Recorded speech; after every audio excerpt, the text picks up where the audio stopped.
नमस्कार दोस्तों, मैं हूं मनविंदर और मेरे चैनल पे आप सभी लोगों का बहुत स्वागत है। महाराष्ट्र की राजनीति में एक बार फिर बहुत बड़ा उलटफेर हुआ है और इस बार चोट लगी है सियासत के चाणक्य जाने वाले राष्ट्रवादी कांग्रेस पार्टी के चीफ शरद पवार को।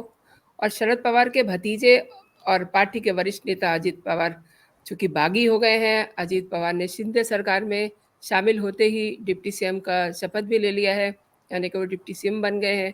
एक और बात है, महाराष्ट्र में 2019 से अब तक 4 बार शपथ ग्रहण हो चुका है और नवंबर 2019 में अजित पवार ने भाजपा सरकार में डिप्टी सीएम की शपथ ली थी। सरकार केवल 80 घंटे चली थी। इसके बाद 2019 में अजीत ने महाराष्ट्र विकास अघाड़ी गठबंधन सरकार में डिप्टी सीएम पद की शपथ ली थी और ये सरकार 2022 में गिर गई थी।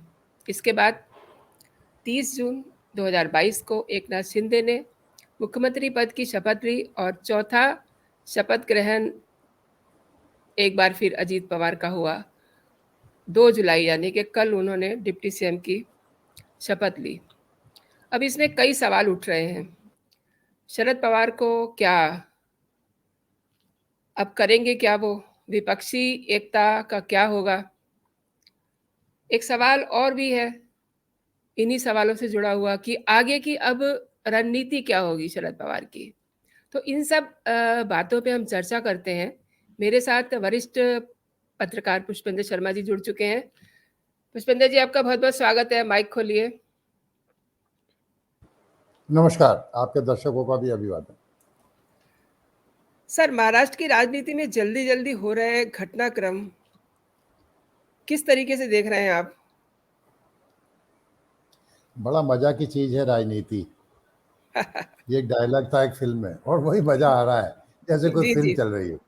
जी जी अब जो हुआ, जी कल भी कई लोगों से बात हुई, कई डिबेट्स में बैठे, सब जगह बातचीत हुई। जी तो जी मुझे इस खबर ने जरा सा भी हैरत में नहीं डाला, ना मैं चौंका।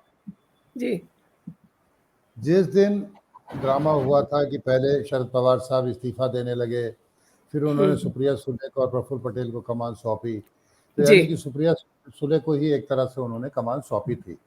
जी जी और अजीत पवार जिसने पार्टी खड़ी करी, संगठन को खड़ा किया, मजबूत किया, मुश्किल के वक्त काम आए, उसको नाराज किया। उनकी बॉडी लैंग्वेज उसी रोज बता रही थी कि अब नहीं तो कुछ ही दिनों में कुछ ना कुछ बड़ा हो जाएगा।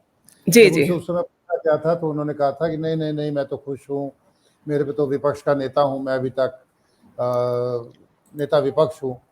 तो जी वो बॉडी लैंग्वेज और जो शब्द थे वो जी जी आपस में मेल नहीं वो आपस में मेल नहीं खा रहे थे। जी और जी उसके बाद के घटनाक्रम को अगर आप याद करें तो उन्होंने नेता विपक्ष के पद से भी इस्तीफा देने की बात कर दी थी। जी तो जी मुझे ये समझ में नहीं आता कि हम्म। आखिर शरद पवार जैसा क्षत्रप, जिसे हम मराठा शेर कहते हैं, चाणक्य जी कहते जी हैं, उन्हें क्या कुछ पता ही नहीं था?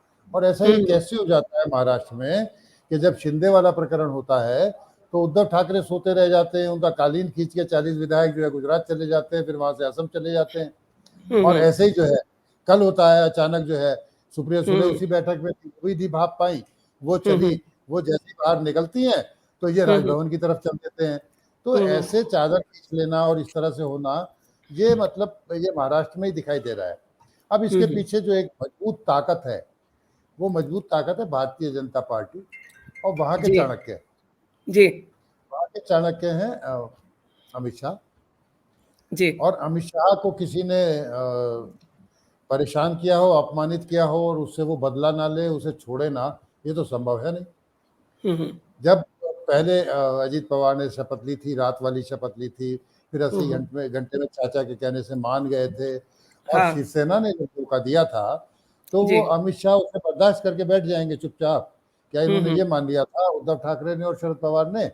हम्म। अमित शाह कभी चुप नहीं बैठते और भारतीय जनता पार्टी कभी चुप नहीं बैठती। वो अपने सारे दिए हुए जख्मों को याद रखती है, बल्कि उन्हें कुरेदती रहती है, याद दिलाती है कि तुमने क्या किया था, इसका बदला जरूर लेंगे। वो था जी ना जी एक फिल्म का डायलॉग, जी करारा जवाब मिलेगा।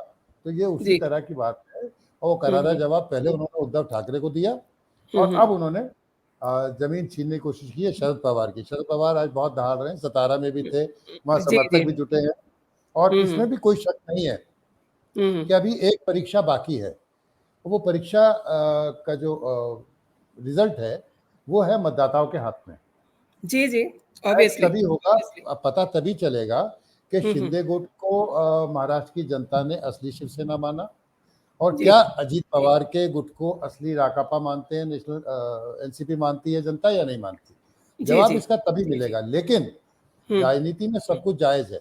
तो उन्होंने जी। अब इनको इतना परेशान कर दिया, हुँ, इतना हुँ। परेशान कर दिया कि आप अपना घर सँभालो और हुँ, विपक्षी हुँ। एकता के ढोल बजाने छोड़ दो।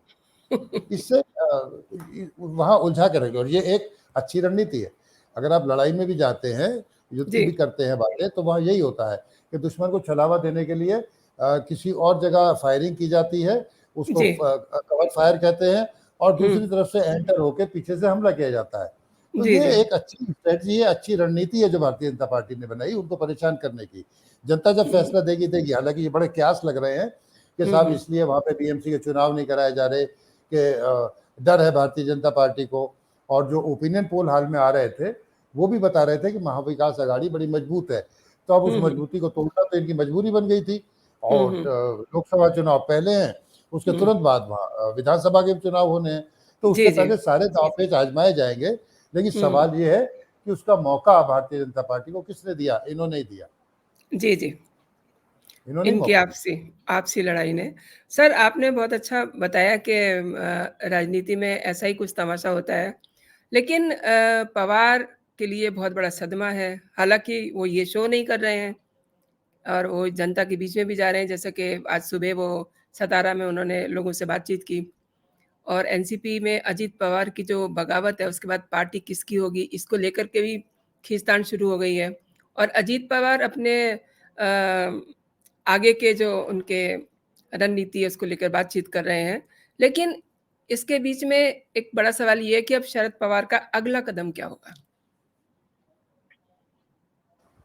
देखिए, जो आपका सवाल है हुँ, ये तो इसका जवाब तो एक ही है जो शरद पवार ने दिया है कि हम जनता के बीच जाएँगे, उनको समझाएँगे, उनको कन्विंस करेंगे। लेकिन ये सब कहना और करने में बहुत बड़ा अंतर है। आप पहले ऑफ़िस सँभालेंगे, अपनी पार्टी सँभालेंगे, या सबसे जो आसान काम इस समय है उनके लिए हुँ। अभी तक, हालाँकि वहाँ कोश्यारी नहीं है राज्यपाल, बेंस अब राज्यपाल है वहाँ पे।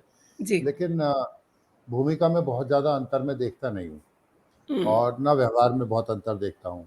तो जी। अब उनकी जो लड़ाई है वो वजूद की लड़ाई भी है कि वो अपनी पार्टी भी बचा पाएँगे या नहीं। हालाँकि जो सूचनाएँ मिल रही हैं 2-4 जगह से, हुँ। ज़्यादा तो मेरा महाराष्ट्र में संपर्क नहीं है, हुँ, कि हुँ। कुछ विधायकों को उन्होंने फ़ोन किया है। और हुँ, हुँ। दल-बदल से बचने के लिए 53 के 2/3 विधायक जी, होने चाहिए। यानी जी। ये संख्या लगभग 36 व्यक्ति है। और हुँ। जो 40 का दावा अजीत पवार गुट कर रहा है, वो वहाँ के पत्रकारों से भी बात हुई और सूत्रों से बात हुई, तो ज़्यादा से ज़्यादा वो 34 या 35 पहुँच पा रहा है। और जी। अभी शरद पवार ने अगर 10 विधायकों को और फ़ोन कर दिया और उन्हें हुँ। किसी तरह का अगर प्रलोभन दिया और ये संख्या कम रह गई, तो ये पासा पलट भी सकता है। हालाँकि उसकी संभावना बहुत कम है, क्योंकि जी। भारतीय जनता पार्टी का हाथ पीछे होगा, मैं ये मानता हूँ, और सारी तैयारी के साथ ऐसा किया होगा। पर फिर भी अगर शरद पवार इसे इस समय पे बाजी पलटने में कामयाब हुए, हुँ। तभी मैं उन्हें चाणक्य मानूँगा और तभी उन्हें मराठा हुँ। शेर मानूँगा। अन्यथा वो बाजी में बहुत पीछे रह जाएँगे। 1 साल का, 6 साल का समय बहुत होता है, हुँ, हुँ। विधायकों को प्रलोभन देने के लिए, विधायकों को काम करने के लिए। और जिस फ्रीबीज़ को भाजपा मना करती रहती है, लेकिन हर एक जगह बाँटती है, चाहे वो मध्य प्रदेश हो या कहीं भी हो। तो ऐसे बहुत से उपाय हैं, जिनसे वो चुनाव से पहले इसकी भरपाई कर लेंगे और शरद पवार के लिए बहुत ज़्यादा मुश्किलें और चुनौतियाँ खड़ी कर देंगे।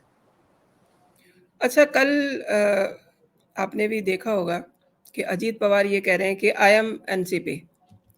ये जो अभी आपने सवाल का जवाब दिया कि इनका अगला कदम क्या होगा शरद पवार का, तो ये सवाल उससे जुड़ा हुआ है। अब क्यों कह रहे हैं अजीत पवार कि आई एम द एनसीपी? मतलब क्या इन्होंने शरद पवार को भी उद्धव ठाकरे बनाने का प्लान किया हुआ है? क्या कहते हैं सर? आपने अपने सवाल का जवाब खुद ही दे दिया हुँ, कि क्या उद्धव ठाकरे बनाने का प्लान किया हुआ है। बिल्कुल मुझे तो ये लगता है कि पूरी तैयारी होगी, और जो ये विधायकों की संख्या है, इन्होंने ज़रूर जुटा लिया होगा वो आंकड़ा हुँ, पूरी तरह हुँ। से। और सिर्फ़ अब ये ये बात नहीं रह गई कि उन्हें सरकार में जाना था या वहाँ शामिल होना था, बल्कि एनसीपी जो अगर अजीत पवार ने दावा किया है मेरी है, तो आपको याद होगा कि शिवसेना पैरोकारी में और पैरवी में कमज़ोर पड़ गई थी और चुनाव आयोग से भी वो हार गई थी। तब जाके शिंदे गुट को ही मतलब शिवसेना मान लिया गया और उसको गुट का नाम दिया गया। उसका कारण ये है कि उसके लिए बहुत सारे पैरामीटर्स हैं। उन पैरामीटर्स में ये है कि कितने विधायक आपके साथ हैं, कितने सांसद हैं, कितने एमएलसी हैं। तो जो जानकारियाँ मिल रही हैं उस हिसाब से आंकड़ा आज की तारीख में अभी तक अजीत पवार के पक्ष में है।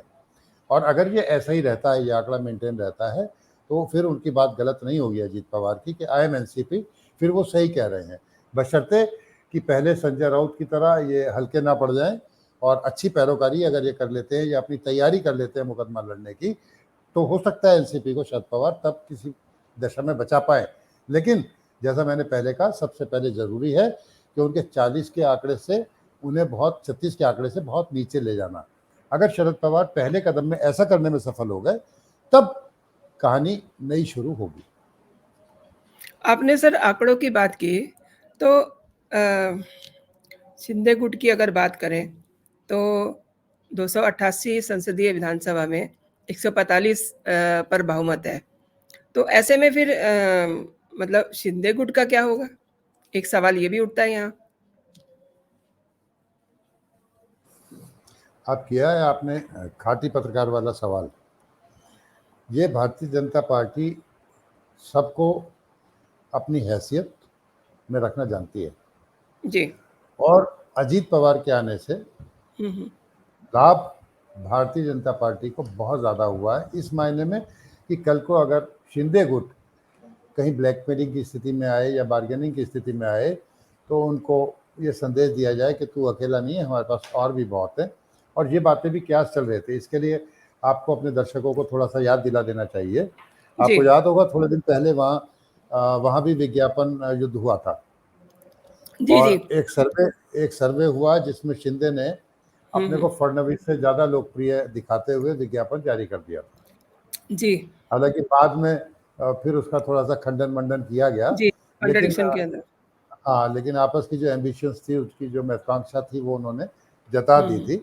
और तब से फडणवीस और शिंदे के रिश्ते भी थोड़े जी, जी। बिटर हो गए थे, और बल्कि वो फडणवीस कई कार्यक्रमों में फिर गए भी नहीं थे। जी, जी। तो एक तरफ तो शिंदे को सबक दिखाना था और उनको उनकी लाइन दिखानी थी कि यही लाइन है तुम्हारी, और तुम्हारे अलावा भी हम तुम पे डिपेंडेबल नहीं है, कर सकते हैं। एक और मोड़ इसमें बड़ा रोचक मोड़ है जी। एक तरफ तो सब जगह चर्चा हो रही है कि जो विपक्षी एकता का ढोल था, वो शरद पवार और नीतीश बजा रहे थे, तो अब क्या होगा। तो बीजेपी ने उन्हें उलझा दिया कि भैया तुम अपना घर संभालो पहले, विपक्षी एकता बाद में देखना। साथ साथ कांग्रेस को भी अप्रत्यक्ष रूप से बड़ा लाभ हो गया। अब वो महाराष्ट्र के चुनाव में भी ज्यादा बार्गेन कर पाएगी, और शरद पवार जो बड़े भाई की भूमिका में रहते थे, बड़े की भूमिका में रहते थे, उस भूमिका पर भी लगाम लगेगा। तो शरद पवार को कई तरफ से एक तरफ से चोट लगने जा रही है। बस उसका इलाज यही है कि जो एक एक मिनट इस समय बीत रहा है, अगर वो कुछ विधायकों को वहां से तोड़ लाते हैं, किसी भी तरह का प्रलोभन देके, दबाव देके, कैसे भी, तो वो भारतीय जनता पार्टी के इस दाव को थोड़ा सा पीछे कर पाएंगे, नहीं तो उनके लिए मुश्किलें और चुनौतियां बढ़ जाएंगी। सर, आपने बात की विपक्षी एकता की, तो शरद पवार अभी तक काफ़ी एक्टिव थे। विपक्षी एकता की बैठकों में उन्होंने हिस्सा भी लिया। काफ़ी उम्र है उनकी, करीब 82 साल के हैं, लेकिन फिर भी वो बैठकों में पहुँचे। और अब 13 और 14 जुलाई को फिर से बेंगलुरु में विपक्ष की बैठक होने वाली, विपक्षी दलों की। तो अब सवाल ये है कि मतलब जो विपक्षी एकता का एक मिशन है, उसके लिए वो कितने उपयोगी साबित होंगे? कितना काम कर पाएँगे?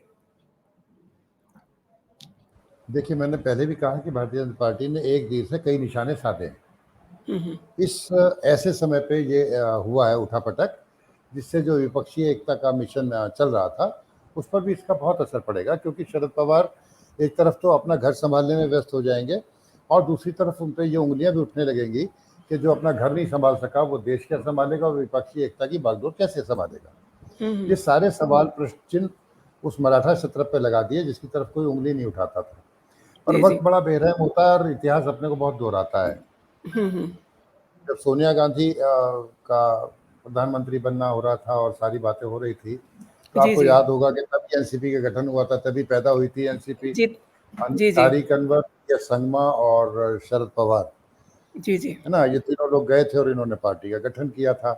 हुँ, तो हुँ। अचानक ही फिर उसके बाद आपने सरकार भी बदल दी थी कांग्रेस के साथ, उसके बाद कांग्रेस के साथ सरकार भी बनाई। हुँ। तो यानी कि जो बातें होती है ना राजनीतिक मर्यादा की, शुचिता की, मापदंड, बिलो द बेल्ट, ये सारी बातें अब खत्म है। तो जैसा जैसा आपने भी पहले किया है, तो आपको भी इसके लिए सजग रहना चाहिए था। कहीं ना कहीं आपको उसके जवाब मिलते हैं, हुँ।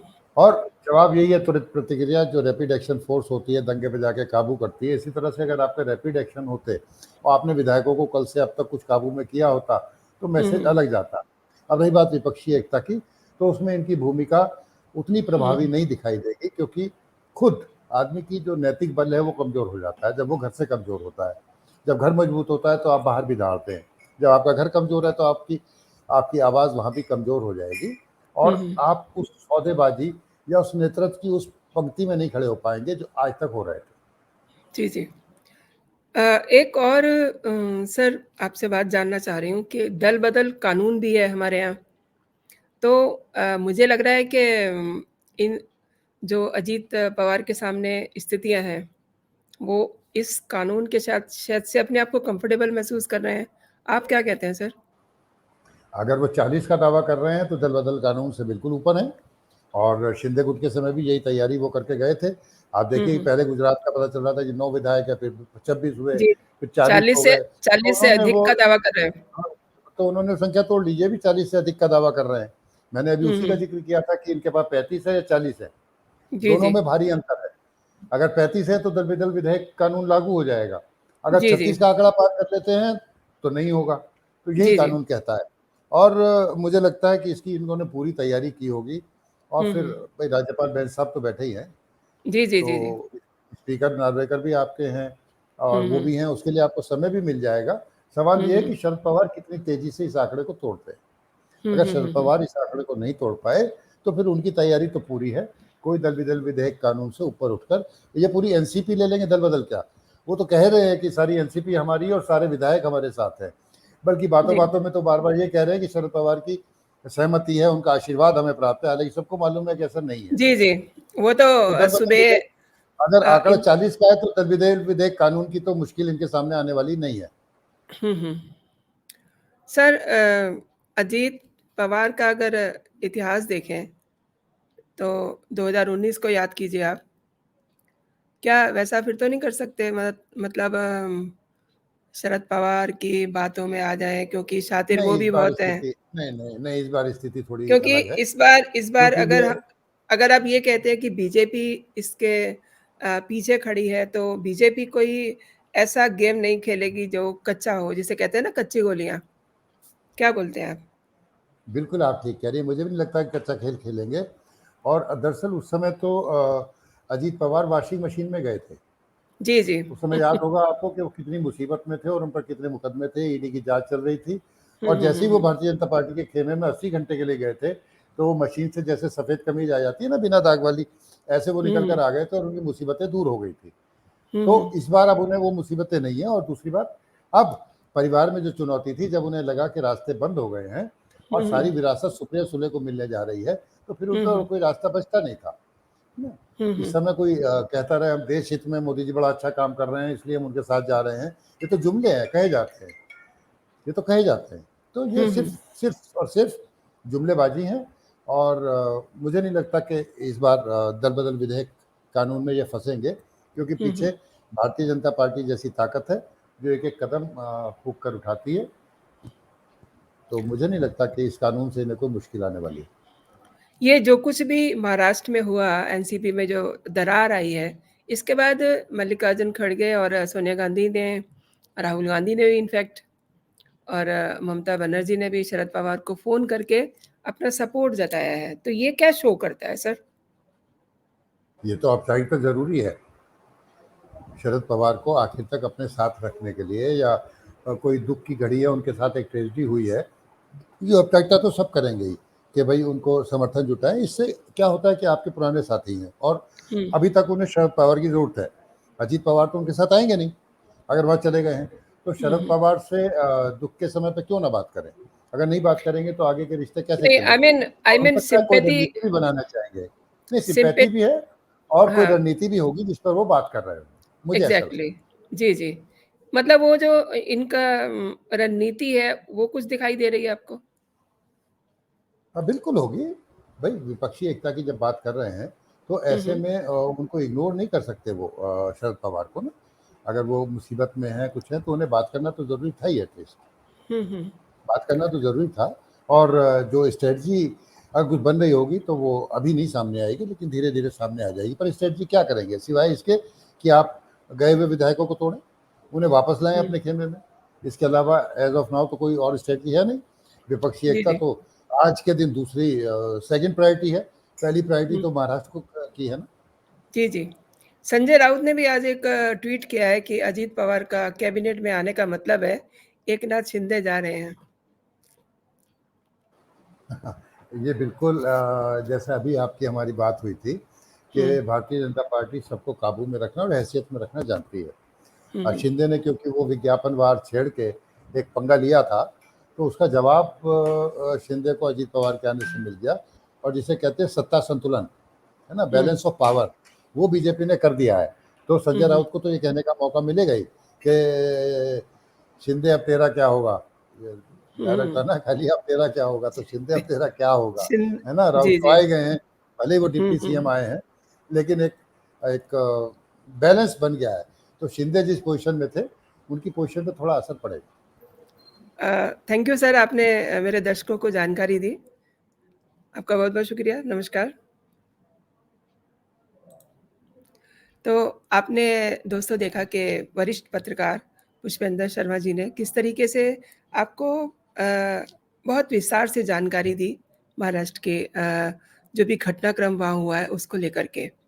और ये भी बताया कि इस सब का ये जो फूट पड़ी है एनसीपी में, इसको लेकर के बाद में अब विपक्ष में क्या होने जा रहा है। तो आपने पूरा वीडियो देखा और मैं चाहती हूँ कि अगर ये वीडियो आपको पसंद आया है तो आप लाइक का बटन ज़रूर दबाइए और इस वीडियो को अपने दोस्तों में भी फॉरवर्ड कीजिए। और दोस्तों, एक मेरा और गुजारिश है, जो दर्शक मुझे पहली बार देख रहे हैं, मेरे शो को पहली बार देख रहे हैं, वो मेरे चैनल को सब्सक्राइब भी कर लें ताकि मेरा जो भी लेटेस्ट कंटेंट हो, वो आप तक सबसे पहले पहुँचे। आज के लिए इतना ही। आप अपना और अपनों का ख्याल रखिए। खुश रहिए, स्वस्थ रहिए। जय हिंद, जय भारत।